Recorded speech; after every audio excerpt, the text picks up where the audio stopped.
عليكم ورحمة الله وبركاته. إن الحمد لله نحمده ونستعينه ونستغفره ونعوذ بالله من شرور أنفسنا وسيئات أعمالنا. من يهده الله فلا مضل له ومن يضلله فلا هادي له، وأشهد أن لا إله إلا الله وحده لا شريك له، وأشهد أن محمدا عبده ورسوله. أما بعد، رب اشرح لي صدري ويسر لي أمري واحلل عقدة من لساني يفقهوا قولي. رب زدني علما رب زدني علما. اللهم إني أسألك علما نافعا ورزقا طيبا وعملا متقبلا. সম্মানিত আজকের ক্লাসে উপস্থিত দিন দরদি ভাই সকল, সর্বপ্রথম সেই মহান সত্তার আমরা প্রশংসা করি যিনি আমাদের সকলকে তার প্রদত্ত শরীয়তকে বোঝার জন্য এখানে উপস্থিত হওয়ার তৌফিক দিয়েছেন। তাই আমরা সকলে বলি আলহামদুলিল্লাহ। তারপরে আমাদের সকলের প্রাণ প্রিয় নবী করিম মুহাম্মদ মুস্তাফা সাল্লাল্লাহু আলাইহি ওয়াসাল্লাম, ওনার উপর অসংখ্য শান্তির দ্বারা বর্ষিত হোক, যিনি আমাদের সকলের জন্য আল্লাহ তাবারক ওয়া তাআলা নাজিলকৃত শরীয়তকে সুস্পষ্ট করেছেন, ফলে আমরা বুঝতে সক্ষম হয়েছি। এজন্য আমরা সকলে তার উপরে দরুদ পাঠ করব, আল্লাহুম্মা সাল্লি আলাইহি আল্লাহুম্মা বারিক আলাইহি। আপনারা সকলেই জানেন যে আজকে সোমবার, আর আজকে ক্লাস তাহারাত ফিকহ নিয়ে আলোচনা হয়। আজকে 23 নম্বর পর্ব। আজকের ক্লাসের বিষয় হচ্ছে যে ইস্তেহাজা, যখন ইস্তেহাজার ব্লাড আসবে, হায়েজ সেই ব্লাডকে বলে, আপনারা হায়েজ এবং ইস্তেহাজা দুটোই শুনেছেন, জানেন কাকে বলে। ইস্তেহাজা ব্লাড যখন আসবে সেই সময় তারা কি করবে, সালাত আদায় করবে কি করবে না, তাদের করণীয় কি, এই বিষয়ে আলোচনা হবে। কারণ এটা প্রত্যেক মহিলার সাথে জড়িত বিষয়। এই বিষয়গুলো সকলের জন্য সুস্পষ্ট হওয়া উচিত। মহিলারা তো বিশেষভাবে জানবেই, পুরুষদেরকেও জানা উচিত, এই কারণে যে তারা হয়তো নিজ পরিবারে সেগুলো বুঝাবে, তাহলে তাদের বুঝতে সুবিধা হবে। অনেক মহিলাই হয়তো লজ্জার কারণে আলেম ওলামার কাছে এগুলো ব্যক্ত করে না, জিজ্ঞাসা করে না। তো প্রত্যেক পুরুষ যদি জানে এটা, এগুলো বুঝে থাকে, তাহলে নিজের স্ত্রীকে, পরিবারের লোককে ভালোভাবে বুঝিয়ে এগুলো বলতে পারবে। যখন নিজের স্ত্রীকে বুঝিয়ে বলবে, তখন সে তার মেয়েকে ভালোভাবে এগুলো বুঝিয়ে বলতে পারবে। তো এইগুলো এমন বিষয় নয় যে শুধু মহিলারাই জানবে। এগুলো আমাদের এক প্রকারের অজ্ঞতা যে এইসব বিষয়ে শুধু মহিলারা জানবে না, ছেলেদেরকেও জানতে হবে, যাতে সে নিজ পরিবারে এটা শিক্ষা দিতে পারে। বুঝতে পারলেন? তো আজকে আলোচনা যে তাদের যখন এই ইস্তেহাজার ব্লাড আসবে, সেই অবস্থায় তারা কি করবে।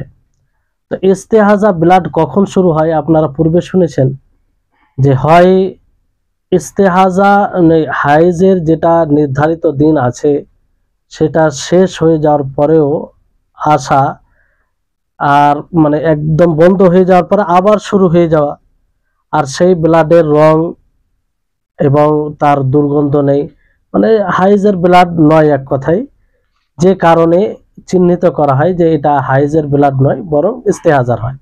এটা যখন স্পষ্ট হবে পূর্বের আলোচনা অনুযায়ী, তো তার জন্য যেটা জরুরি হবে যে সে গোসল করবে। কি করবে? গোসল করবে। ইস্তেহাজা এর ব্লাড শুরু হওয়া মানে সে আর হাইজ অবস্থায় নেই। তো হাইজ থেকে বের হয়ে আসা মানে তাকে গোসল করতে হবে। কি করতে হবে? গোসল করতে হবে। তারপরে সে লজ্জা স্থানে কাপড় এগুলো দিয়ে পট্টি সেই জায়গায় পট্টির মতো বেঁধে নেবে কিংবা কাপড় রাখবে, যাতে যে সেই যে ইস্তেহাজার ব্লাডটা আসে সেই কাপড়েই থাকে। বুঝতে পারলেন? আর তখন তার ওপরে এরকম মহিলার ওপরে আহকাম তুহুর তুহুর পবিত্রতার যে বিধিবিধান আছে সেটা লাগু হবে। মানে এক মহিলা যেমন হাইজ থেকে পবিত্র হয়ে যাওয়ার পরে, মানে হাইজ বন্ধ হয়ে যাওয়ার পরে পবিত্র হয়ে যায়, তখন যেরকম হয়ে যায়, অনুরূপ ভাবে কোন মহিলা যদি হাইজ আসার পরে হাইজের ব্লাড বন্ধ হয়ে যাওয়ার পরে ইস্তেহাজা এই ব্লাড আসতে আরম্ভ করে, তো সেই পবিত্র যেমন হাইজ বন্ধ হয়ে যাওয়ার পরে মহিলা পবিত্র হয়ে যায়, অনুরূপ ভাবে এই মহিলাও হয়ে যাবে। বুঝতে পারলেন? বুঝতে পারছেন কথা? যে অর্থাৎ যেমন ভাবে এক মহিলার হাইজ আছে নির্ধারিত দিনে মাসে অথবা নির্ধারিত একটা বৈশিষ্ট্য আছে, সেটা যখন বন্ধ হয়ে যায় তো গোসল করার পরে সে সব কিছু করতে পারে, তাই না? সালাত আদায় করতে পারে, শ্যাম সাধনা করতে পারে, তাওয়াফ করতে পারে, আরো যতগুলো কোরআন কারীম হাতে নিতে পারে, কারণ সে পবিত্র। অনুরূপ ভাবে কোনো মহিলা যদি হায়েজ এই ব্লাড বন্ধ হয়ে যাওয়ার পরে ইস্তেহাজার ব্লাড আরম্ভ হয়ে যায় পূর্বের আলোচনা অনুযায়ী, ওই অনুযায়ী, তাহলে সে সবকিছু করতে পারবে। কি করতে পারবে? সবকিছু করতে পারবে। কোরআনও পড়তে পারবে, কোরআন মানে হাতে স্পর্শ করে পড়তে পারবে, যেহেতু সে এখন হায়েজরত অবস্থায় নেই, অপবিত্র অবস্থায় নেই। সালাত আদায় করতে পারে আর শ্যাম সাধনা করতে পারে। বুঝতে পারলেন? এবার বিষয়টি হচ্ছে, যদি এই অবস্থায় তার ইস্তেহাজার ব্লাড আরম্ভ হয়ে যায় কোনো মহিলার, তো সে তো মানে যেমন কোনো মহিলার হায়েজের ব্লাড আসে না সেরকমই সে, কিন্তু এই অবস্থায় সে যখন তার জন্য সালাতের সময় হবে, তো কিভাবে সে সালাত আদায় করবে? তো তিনটি পদ্ধতি আছে। কটি পদ্ধতি? তিনটি পদ্ধতি। ভালো করে মনে রাখবে যে হয় সে প্রত্যেক সালাতের জন্য উযু করবে। কি করবে? উযু করবে। অর্থাৎ যখনই সালাতের সময় হবে, যোহরের সালাতের সময় হলো, যোহরের সালাতের পূর্বে সে উযু করবে। বুঝতে পারলেন? তারপরে মানে উযু করে সে সালাত আদায় করবে, কারণ নবী করিম মুহাম্মদ সাল্লাল্লাহু আলাইহি সাল্লাম বলেন, হাদিসে আছে যে ওয়াতাওয়াদ্দাই লিকুল্লি সালাহ, যে তুমি প্রত্যেক সালাতের জন্য কি করো? উযু করো। কাকে বলেছেন আল্লাহ নবী? মুস্তাহাজা আওরাতকে, মুস্তাহাজা মহিলাকে যার ইস্তেহাজার ব্লাড আছে। ইস্তেহাজা বুঝতে পারছেন তো? যেটা হাইজের নয়। বুঝতে? তো তাকে সম্বোধন করে আল্লাহ নবী কি বলেছিলেন? যে প্রত্যেক সালাতের জন্য তুমি কি করো? উযু করো। তারপর আরেকটি রিওয়ায়াত রয়েছে যে ওয়াতাতাওয়াদ্দাউ ইনদা কুল্লি সালাতিন, যে প্রত্যেক সালাতের সময় তুমি কি করো? উযু করো। তাহলে এটা একটা। আর এর পূর্বে, উযু করার পূর্বে লজ্জা স্থানকে ধৌত করে নেওয়া আর সেখানে কাপড় দিয়ে দেওয়া, এটা মানে উত্তম পদ্ধতি কিংবা দেওয়া উচিত। বুঝতে পারলেন? এটা একটা অবস্থা, কিংবা এইভাবে সে সালাত আদায় করবে। দ্বিতীয় পদ্ধতি হচ্ছে যে হয় সে যোহর সালাতকে লেট করবে। কি করবে? যোহর সালাতকে এতটা লেট করবে যে শেষ সময় একদম, আর আসরটাকে আগে করবে, আসরটাকে আগে করবে। বুঝতে পারলেন? তারপর যোহরকে যখন, যেমন ধরুন যে এখন যোহর সালাতের সময় কটার সময় শেষ হয়? প্রায় 3টা সময় ধরে নেন, একটা ধরে নেন যে 3টার সময়, তো 3টা পর্যন্ত যোহর সালাতকে নিয়ে যাবে। আর যেহেতু 3টার পরে আসর শুরু হবে, তো তার আগে কি করবে? গোসল করবে, একটা গোসল করবে। তো যেমন আসর সালাত শুরু হওয়া কিংবা ওই সময় গোসল করে সে কি করবে? যোহর সালাত পড়বে, তারপরে আসরের সালাত একসাথে পড়ে নেবে, যেটাকে কি বলা হয়? যে জামা বাইনাস সালাতাইন, তাখির, মানে লেট করে, যে একটা হচ্ছে তাকদিম, জামা বাইনাস সালাতাইন, আর একটা হচ্ছে তাখির, মানে তাকদিম মানে সালাতের প্রথম সময়, আর এটা শেষ সময় হচ্ছে যোহরের শেষ সময়, প্রথম যেটা সালাত সেটা। বুঝতে পারলেন? তো গোসল করে সে সালাত আদায় করবে দুটো, যোহর এবং আসর। অথবা মাগরিব, এটা একটা হলো। আর মাগরিবকে লেট করে একদম এশার সময় নিয়ে চলে যাবে, একদম শেষ সময়, সেই সময় গোসল করে মাগরিব এবং এশা এই দুটো সালাত একসাথে পড়বে। বুঝতে পারলেন? তারপরে ফজর সালাতের জন্য এক গোসল করবে। কোন সালাতের জন্য? ফজর সালাতের জন্য এক গোসল করবে। তাহলে 3টি গোসল করতে হবে। কটি গোসল করতে হবে? 3টি গোসল করতে হবে। এইভাবে সে সালাত আদায় করতে পারে। কারণ রাসূল সাল্লাল্লাহু আলাইহি সাল্লাম হিমনা বিনতে জাহাশকে তিনি বলেন যে ওয়াইন কাওয়িতি আন তুআখিরি যুহরা ওয়া তা'জালিল আসরা, যে তুমি যদি শক্তি রাখো তাহলে যোহরকে দেরি করো আর আসরকে দ্রুত করো, তাড়াতাড়ি পড়ো। ফাতাগতাসিলিনা, তারপর তুমি কি করো, গোসল করো। মানে যোহরকে লেট করে আসরকে তাড়াতাড়ি, তার আগে গোসল করো। ওয়া তাজমাইনা বাইনা সালাতাইন, তারপর দুটি সালাতকে একসাথে পড়ে নাও। আর যোহর ওয়াল আসর, যোহর এবং আসরকে। ওয়া তুআখিরিনাল মাগরিব, এবং মাগরিবকে লেট করো, মাগরিবকে লেট করো। ওয়া তা'জালিনাল ইশা, আর ইশাকে কি করো, তাড়াতাড়ি করো। মানে ইশাকে প্রথম সময় আর মাগরিবকে একদম শেষ, বুঝলেন। সুম্মা তাগতাসিলু, ফির গোসল করো। ওয়া তাজমাইনা বাইনা সালাতাইন, আর এই দুই সালাতকে একত্রিত একসাথে পড়ো, এইভাবে করো। আর ফজরে এক গোসল করো, বুঝলেন। তাহলে এইভাবে আল্লাহ নবী আর রাসূল সাল্লাল্লাহু আলাইহি ওয়াসাল্লাম বলেন যে ওয়াহাদা আজাবুল আমরাইন ইলাইয়া, পূর্বে একটা পদ্ধতি বলা হলো না, আর একটা এখন পদ্ধতি। পূর্বে পদ্ধতি কি বলা হলো, যে প্রত্যেক সালাতের জন্য ওযু করবে, আর এখানে কি বলা হচ্ছে যে দুই সালাতের জন্য একটা গোসল, যোহর আসরের জন্য একটা, মাগরিব এশার জন্য একটা, ফজরের জন্য একটা। তো দুটোর মধ্যে শেষে যে পদ্ধতিটা বলা হলো দ্বিতীয়, সেটা বেশি উত্তম, বুঝতে পারলেন।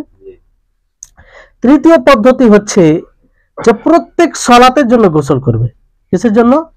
প্রত্যেক সালাতের জন্য।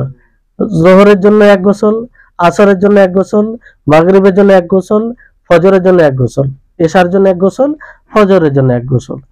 তাহলে এটাও করা যেতে পারে, কারণ এটাও আল্লাহর নবী মুহাম্মদ সাল্লাল্লাহু আলাইহি সাল্লাম এটারও হুকুম দিয়েছেন, বুঝতে পারলেন।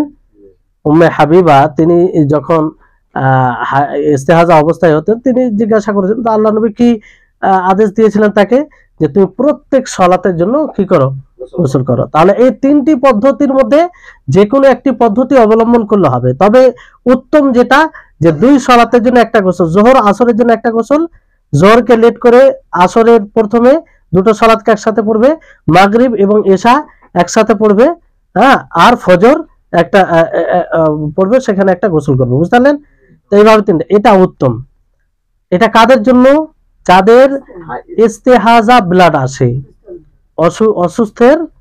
অসুস্থ মানে হায়েজ, যেটা মূল ব্লাড সেটা নয়, বুঝতে পারলেন। সেই অবস্থায় তো সালাত সিয়াম কিছু করা যাবে না, বুঝতে পারলেন। এবার আসুন যে এখানে কয়েকটি বিষয় খেয়াল রাখতে হবে, আমাদেরকে স্মরণে রাখতে হবে। যে এবার ধরুন যে ইস্তেহাজা, মুস্তাহাজা মহিলা, যার ইস্তেহাজার ব্লাড আসে, যেটা হাইজের ব্লাড নয়, সে ধরুন উজু করে নিল, করে নেওয়ার পরে আবার ব্লাড চলে এলো, তো এতে কোনো অসুবিধা নেই, ওই অবস্থায় সে সালাত আদায় করতে পারে, কোনো অসুবিধা নেই। নিয়ম হচ্ছে যে লজ্জাস্থানে সে কাপড় কিছু দিয়ে রাখবে, কাপড়ে কিছু টুকরো দিয়ে রাখবে, যাতে তার পুরো শরীরে কিংবা অন্য জায়গায় সেটা না যায়। তো উজু করার পরে যদি দেখো, যেমন ধরুন যে উজু করলো তারপরে চলে এলো, কোনো সমস্যা নেই। অনেক মহিলা না জানার কারণে তারা এটা সমস্যা মনে করে এবং শেষে সালাত থেকে বিরত থাকে, বুঝতে পারলেন, জ্ঞান না থাকার কারণে। দ্বিতীয় একটি বিষয় হচ্ছে যে এই অবস্থায় কি স্বামী স্ত্রীর সঙ্গম করা, সহবাস করা, মানে জেমা করা জায়েজ কি জায়েজ নয়? তো জায়েজ, এতে কোনো অসুবিধা নেই, কারণ এটা অপবিত্র অবস্থায় নেই, বুঝতে পারলেন। আর এই ব্যাপারে শরীয়তে কোনো রকম নিষেধের কোনো কথা নেই। ইমাম শাওকানি রাহিমাহুল্লাহ তিনি বলেন যে ওয়ালাম ইয়ারিদ ফি যালিকা শারউন ইয়াক্তাজিল মিনহু, যে শরীয়তে এমন কোনো জিনিস বর্ণিত হয়নি যেটা নিষেধের দাবি করবে, যে এই অবস্থায় তাদের সাথে স্বামী তার সাথে সঙ্গম করতে পারবে না, বুঝতে পারলেন। আর একটা হাদিসা আছে যে উম্মে হাবিবা তিনি ইস্তেহাজা অবস্থায় থাকতেন, তো অথচ ওনার স্বামী ওনার সাথে সঙ্গম করতেন। তার মানে এটাই স্পষ্ট যে এই অবস্থায় কোনো অসুবিধা নেই, বুঝতে পারলেন। তারপরে তৃতীয় বিষয় হচ্ছে যে ধরুন কোন মহিলা তার লজ্জা স্থানে কিংবা কোনো কাজ অপারেশন হওয়ার কারণে অপারেশন হওয়ার কারণে ব্লাড আসছে, কিসের কারণে? অপারেশন কিংবা কিছু যাই হোক কিছু একটা ঘটেছে ফলে ব্লাড আসে। তো ওই অবস্থায় সেটাকে কোন ব্লাড মনে করবে? এখানে দুটি অবস্থা আছে, যে এক তো সে মহিলা জানবে কিংবা বুঝবে যে এটা হাইজের ব্লাড হতে পারে না, হাইজের ব্লাড হতে পারে না। কিভাবে জানবে? যে এক তো হাইজের ব্লাডের মতো সেটা ব্লাড নয়, আর দ্বিতীয় কথা হচ্ছে যে ওই সময় তার হাইজ আসে না, ওই সময় তার হাইজ আসে না। তো এইভাবে যখন সে জানবে যে এটা হাইজের ব্লাড নয়, তখন সেই অবস্থায় ইস্তেহাজার হুকুম তার উপরে লাগু হবে না, আর ফলে সে ওই অবস্থায় সলাত আদায় করতে পারে। কি করতে পারে? সলাত আদায় করতে পারে, কারণ এটা কোনো কারণবশত ব্লাড আসে, এটা কোনো কারণবশত ব্লাড মনে করা হবে, বুঝতে পারলেন? শেখ ইবনে উসাইমিন রাহিমাহুল্লাহ তিনি বলেন যে এরকম মহিলা প্রত্যেক সালাতের জন্য কি করবে? উযু করবে, প্রত্যেক সালাতের জন্য উযু করবে। দ্বিতীয় অবস্থা হচ্ছে যে সে জানবে, বুঝতে পারবে যে এটা হাইজের ব্লাড, কিসের? হাইজের ব্লাড, যেটা মাসিক হয় তাদের সেই ব্লাডটা। তাহলে সেই অবস্থায় তার হুকুম হবে, তার বিধান হবে কিসের? মুস্তাহাজার। কারণ ওই সময় যদি হাইজের ব্লাড আসা মানে ওই সময় চলে আসা মানে মূল হাইজ হবে না, মুস্তাহাজা হবে। তো মুস্তাহাজার হুকুমের উপরে তাকে নির্ভর করা যাবে, বুঝতে পারলেন? এবার আসুন যে মোটা পার্থক্য, মানে একজন মহিলা হায়েজ এবং ইস্তেহাজার মধ্যে কি করে পার্থক্য করবে? হায়েজ যেটা মাসে নির্ধারিত বিশেষ সময় আসে, আর ইস্তেহাজা যেটা অতিরিক্ত আসে, যেটা আসল অপবিত্রতার লক্ষণ নয়, বুঝতে পারলেন? তো পার্থক্য কিভাবে করতে হবে? মৌলিক চারটি বিষয় দ্বারা পার্থক্য করতে পারবে। কটি বিষয়? চারটি বিষয়। এক নম্বর হচ্ছে রং দ্বারা। কি দ্বারা? রং দ্বারা। কারণ হায়েজের যেটা ব্লাড হয় সেটা কালো হয়। কি হয়? কালো হয়। আর ইস্তেহাজা যেটা ব্লাড হয় সেটা লাল হয়, হলুদ ওটা নয়, ওটা তো মানে অন্যরকম হয়, হলুদও হয়, ইস্তেহাজার সাধারণত ইস্তেহাজার ব্লাড লাল হয়, বুঝতে পারলেন? তাহলে এটা একটা পার্থক্য, মোটা পার্থক্য। দ্বিতীয় হচ্ছে যে সেটা তরলতা দেখে, যে হাইজের ব্লাড এটা গাঢ় হয়। কি হয়? গাঢ় হয়। আর ইস্তেহাজার ব্লাড এটা তরল হয়, একদম পাতলা হয়। কি হয়? একদম পাতলা হয়। তাহলে এর দ্বারা পার্থক্য করা যাবে। তৃতীয় হচ্ছে যে তার গন্ধ। হাইজের ব্লাড এটা দুর্গন্ধ হয়, দুর্গন্ধ, তার গন্ধ ভালো থাকে না, দুর্গন্ধ। আর ইস্তেহাজা মানে দুর্গন্ধ হয় না, যেরকম হাইজের ব্লাড দুর্গন্ধ ওই রকম দুর্গন্ধ হয় না, বুঝতে পারছেন? এই দ্বারা পার্থক্য করা যেতে পারে। চতুর্থ বিষয় দ্বারা যেটা দ্বারা পার্থক্য করা যাবে সেটা হচ্ছে যে হাইজের ব্লাড এটা মানে জমাটবদ্ধ হয় না, এটা জমাটবদ্ধ হয় না। ইস্তেহাজা আবার জমাটবদ্ধ হয়। ইস্তেহাজা কি হয়? জমাটবদ্ধ হয়। তাহলে এই চারটি বিষয় দ্বারা পার্থক্য করতে পারে মহিলারা, বুঝতে পারছেন? একটা হচ্ছে রং, একটা হচ্ছে তার তরলতা দেখে, যদি রং যদি কালো হয় তাহলে হাইজ, আর যদি লাল হয় তাহলে ইস্তেহাজা, আর যদি তরলতা মানে মোট গাঢ় হয় তাহলে এটা হাইজ, আর যদি পাতলা হয় তাহলে ইস্তেহাজা, আর দুর্গন্ধযুক্ত হয় তাহলে সেটা কি হবে? হাইজ হবে। আর যদি দুর্গন্ধহীন হয় মানে ওই রকম গন্ধ না হয় তাহলে সেটা ইস্তেহাজা হবে। অনুরূপ ভাবে হাইজের যেটা ব্লাড সেটা জমাটহীন হবে, জমাটবদ্ধ হবে না। আর ইস্তেহাজা এটা জমাটবদ্ধ হবে, বুঝতে পারছেন?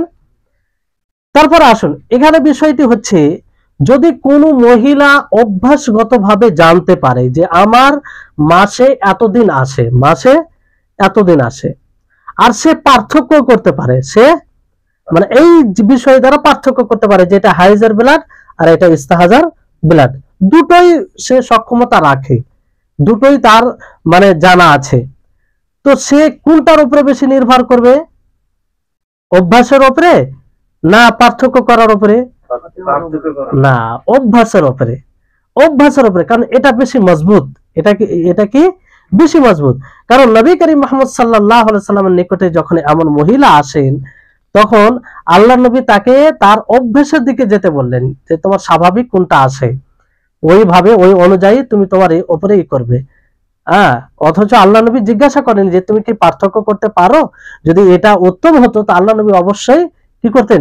জিজ্ঞাসা করতেন, কিন্তু আল্লাহ নবী জিজ্ঞাসা করেননি। তার মানে কি, যদি অভ্যাস কেউ জানতে পারে, বুঝতে পারে, এটা দ্বারা সে করতে পারে, তাহলে সেটাকেই প্রাধান্য দিবে, সেটাকেই প্রাধান্য দিবে। বুঝতে পারলেন? কারণ এটা বেশি মজবুত। কারণ অনেক সময় যে বিষয় দ্বারা পার্থক্য করা হয় একটু এদিক ওদিক হয়ে যায়, যে কখনো কালো লাল এরকম এদিক ওদিক হয়ে যায়, আর মানুষ হয়তো পার্থক্য করার বিষয়টা ভুলেও যেতে পারে, কিন্তু অভ্যাসটা তো ভুলবে না। যেটা আছে সে মানে তার ওটা জানা থাকবে ভালোভাবে, মানে বুঝতে পারবে, উপলব্ধি করতে পারবে। তারপরে আরেকটি বিষয় এখানে, যে ধরুন যে কোনো মহিলা তার হায়েজ অথবা ইস্তেহাজা, যে সে মাসে কোন সময় আসে সেটা জানে। মাসে কোন সময়, মানে মাসের শুরুতে আসে না শেষে আসে না মধ্যে আসে, সেটা সে ভালোভাবে জানে, কিন্তু কতদিন আসে এটা ভুলে গিয়েছে। কতদিন আসে এটা ভুলে গিয়েছে। তো তাহলে এই অবস্থায় কি করবে? সে প্রত্যেক মাসে, যদি সে জানে যে প্রত্যেক মাসের শুরুতে হয়, তাহলে শুরুর দিনগুলো মানে একটা অভ্যাসগত যতটা হয় সেই অনুযায়ী সে সেই দিনগুলো কি মনে করবে? হাইজেন মনে করবে। কি মনে করবে? হাইজেন। তারপরের দিনগুলো ইস্তেহাজা মনে করবে। আর ইস্তেহাজা যখন মনে করবে সবকিছু করবে, সালাত পড়বে। আর কিভাবে পড়বে ওটা তো বলা হলো, 3টা পদ্ধতি, তাই না? তাহলে ওই সময় যেটা মানে তার বেশি হয়, যে মাসে ধরেন এটা জানে যে সে মাসে শুরুতে হয়, কিন্তু এটা জানে না যে 6 দিন হয় না 7 দিন হয় না কি হয়। তো বেশিরভাগ যেটা আসে ওর উপরে নির্ভর করে সে একটা অনুমান করবে। বুঝতে পারলেন? এটা একটা পদ্ধতি। কিন্তু যদি এর বিপরীত অবস্থা হয়, যে একজন মহিলা ধরুন সংখ্যা জানে যে কতদিন আসে, এটা জানে যে সে এটা নিশ্চিতভাবে জানে যে মাসে 3 দিন 4 দিন আসে অথবা 5 দিন, এটা জানে নিশ্চিতভাবে, কিন্তু কোন মাসের কোন সময় আসে, প্রথম দিকে আসে না শেষ দিকে আসে না মধ্যম মাসে আসে, এটা সে জানে না, ভুলে গেছে। তা এই অবস্থায় কি করবে?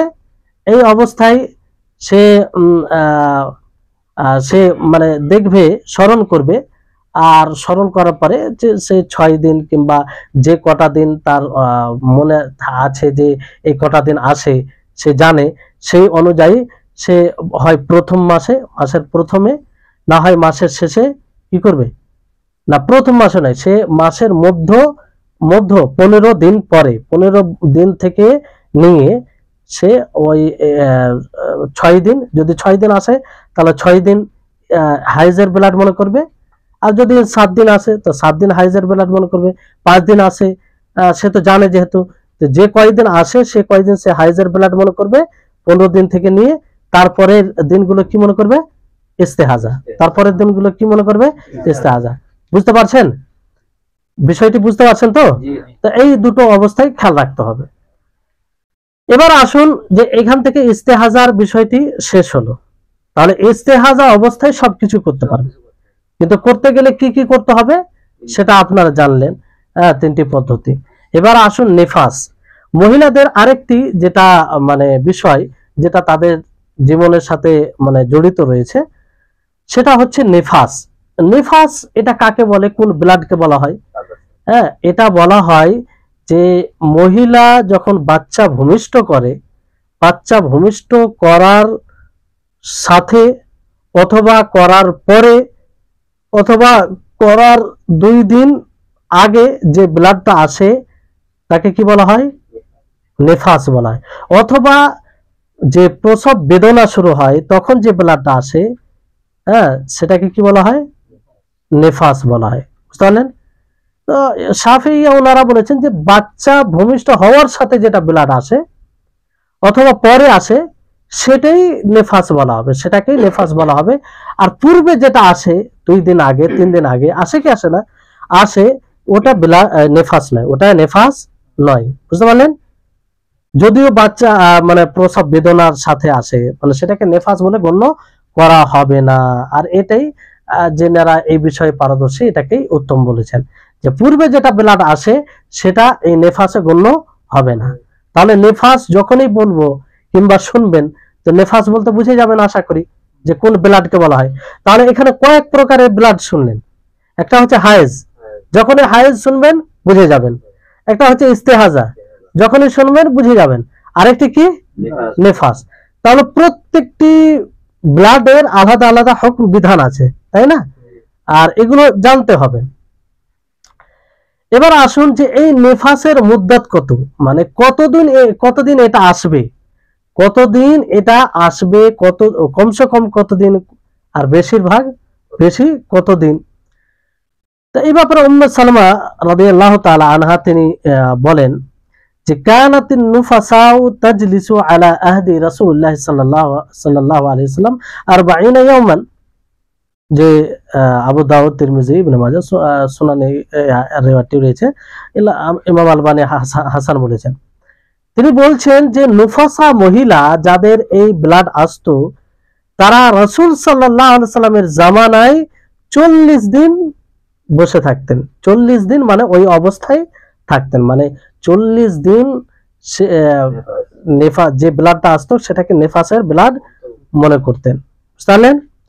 এবং তিরমিজি রাহিমাহুল্লাহ তিনি বলেন যে আজমা আহলুল ইলম মিন আসহাবিন নবী সাল্লাল্লাহু আলাইহি ওয়াসাল্লাম বা'দিহিম আলা আন্না নুফাসা তাদাউ সালাহ 40 ইয়াওমান।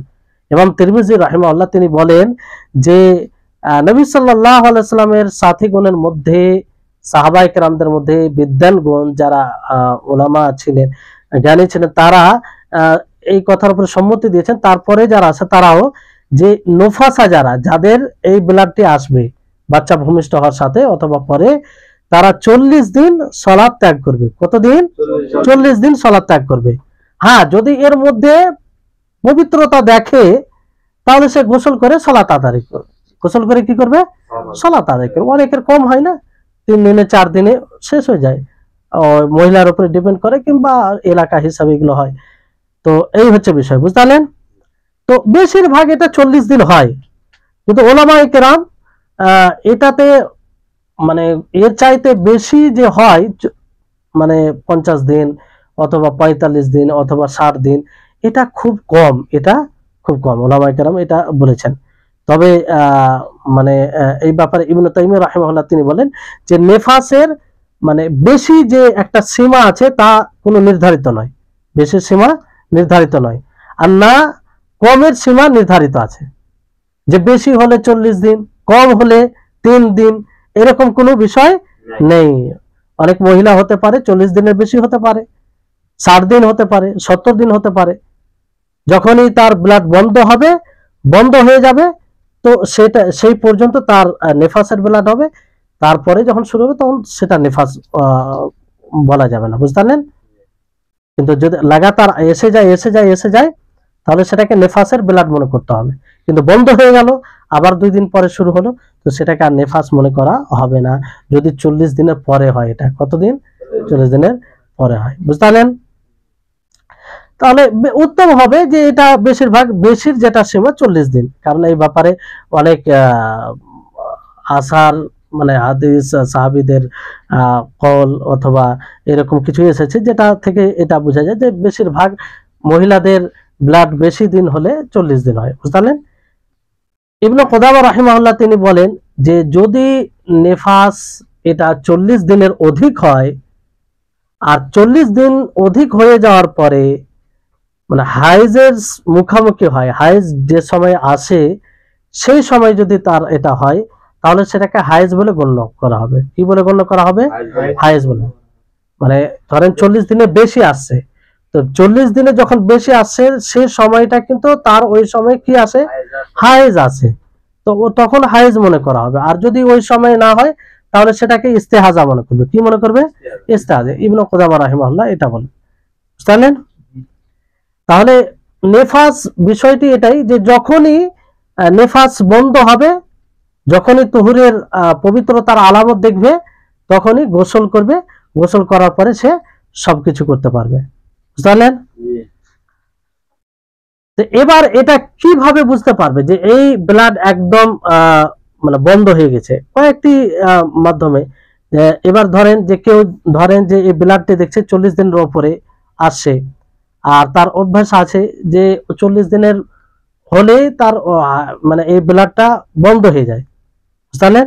অথবা এমন কিছু লক্ষণ সে দেখতে দেখতে পায় যেটা মানে বন্ধ হয়ে যাওয়ার লক্ষণ এরকম হয়, তো সে সময় সেটাকে সে পবিত্রই মনে করবে 40 দিন হয়ে যাওয়ার পরে এটা যদি হয়, বুঝলেন।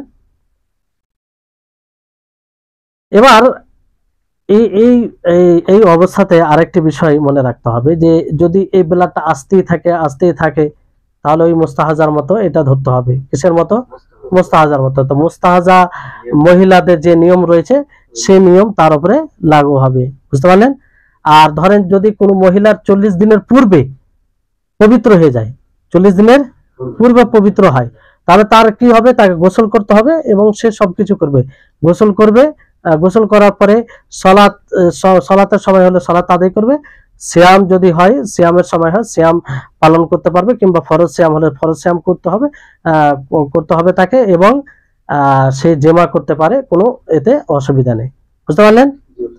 তবে 40 দিনের পূর্বে হলে ইমাম আহমদ বিন হাম্বল রাহিমাহুল্লাহ তিনি বলেন যে সতর্কতামূলক যেন স্বামী না যায় যতক্ষণ না 40 দিন না হবে।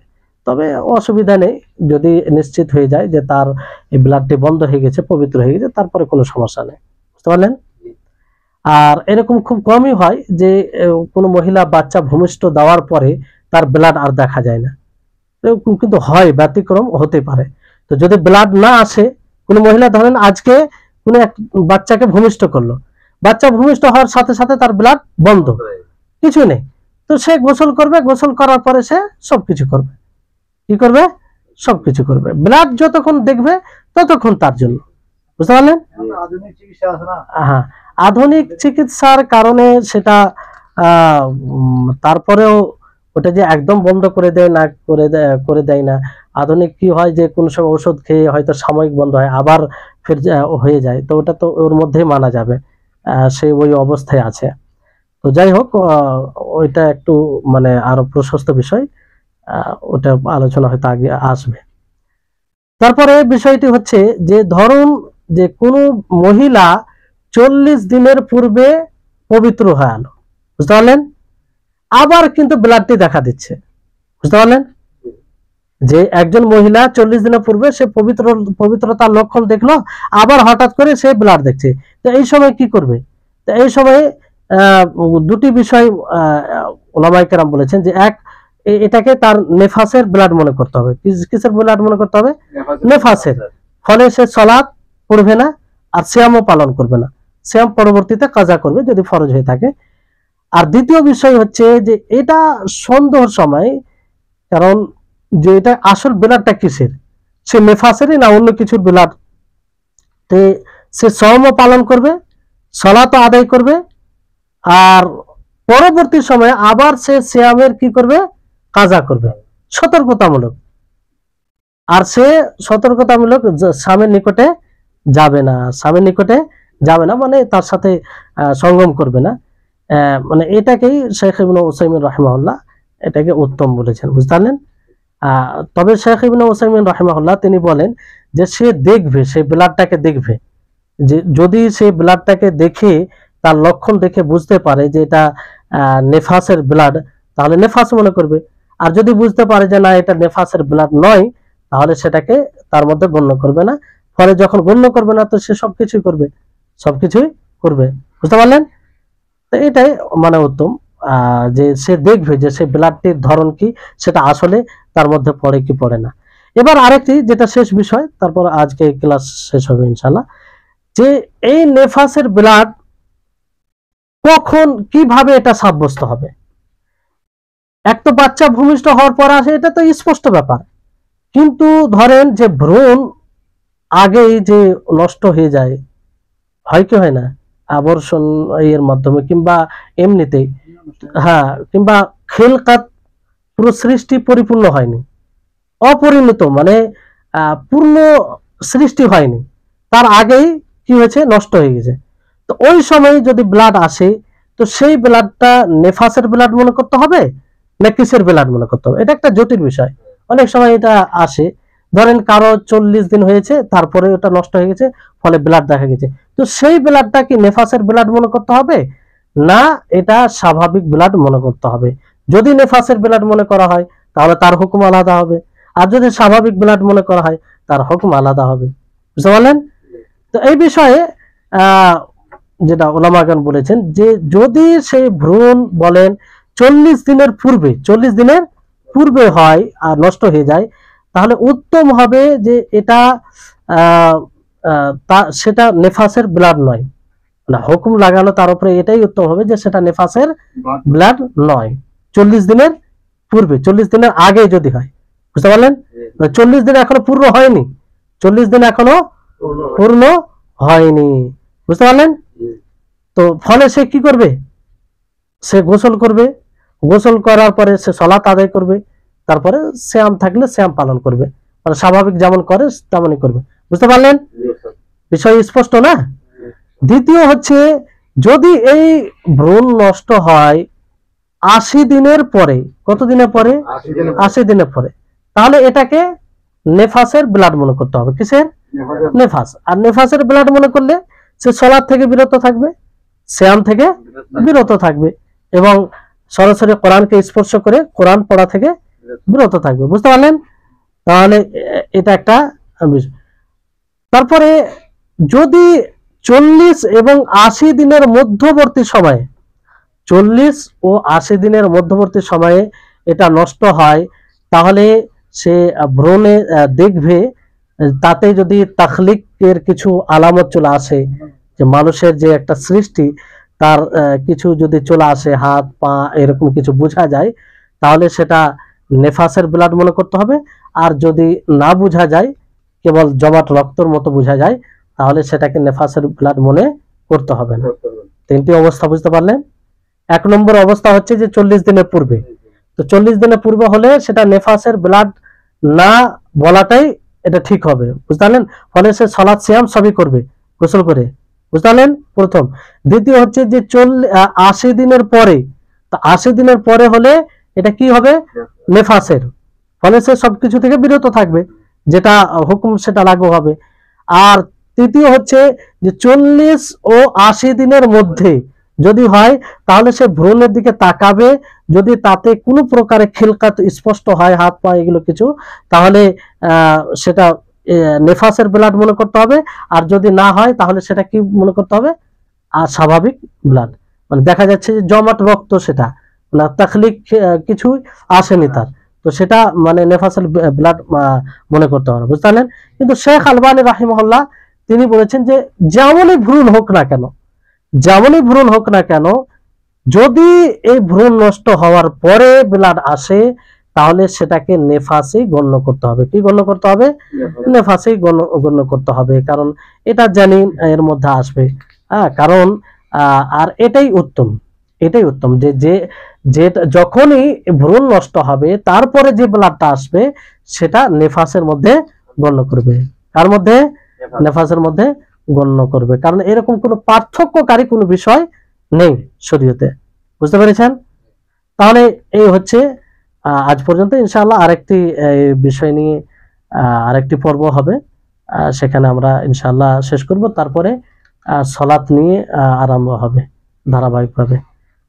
আল্লাহ তাবারক ওয়া তাআলা নিকটে দোয়া করি আল্লাহ যেন আমাদের সকলকে এসব বিষয়কে বুঝার এবং সঠিক সুন্নাহ অনুযায়ী আমল করার তৌফিক দান করেন। ওয়া আখির দাওয়ানা আনিল হামদুলিল্লাহি রাব্বিল আলামিন। আসসালামু আলাইকুম ওয়া রাহমাতুল্লাহি ওয়া বারাকাতুহু।